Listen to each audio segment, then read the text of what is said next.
আসসালামু আলাইকুম। আগে আপনারা কাজটা দেখেন, আমি তারপরে কিছু বলতেছি।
হ্যাঁ এটা খাতা নামাইয়া হ্যাঁ হালকা দুটা তারা ফল কাটে লাগে বেশি আর যদি লাগাও তাহলে আমি এমনি আছে সমস্যা নেই এই যে ঘর আছে ঠিক আছে, বুঝছি।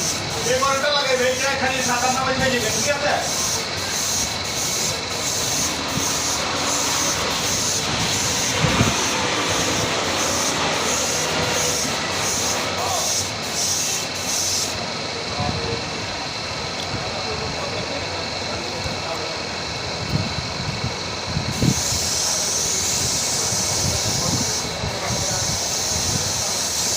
যদি আপনারা কেউ এই কাজ করাতে ইচ্ছুক হন, যে আপনাদের বাসার পুরাতন ফার্নিচার নতুন করাতে চান, বানিশ করাইবেন, তাহলে আমার সাথে যোগাযোগ করতে পারেন। আমরা বানিশ এবং কি লেকার দুটোই করে থাকি। আপনার বাসায় যে আপনার পুরাতন ফার্নিচার নতুন করে দিয়ে আসব। অল্প টাকায় আপনার পুরাতন ফার্নিচার নতুন করে নিতে পারবেন। ধন্যবাদ।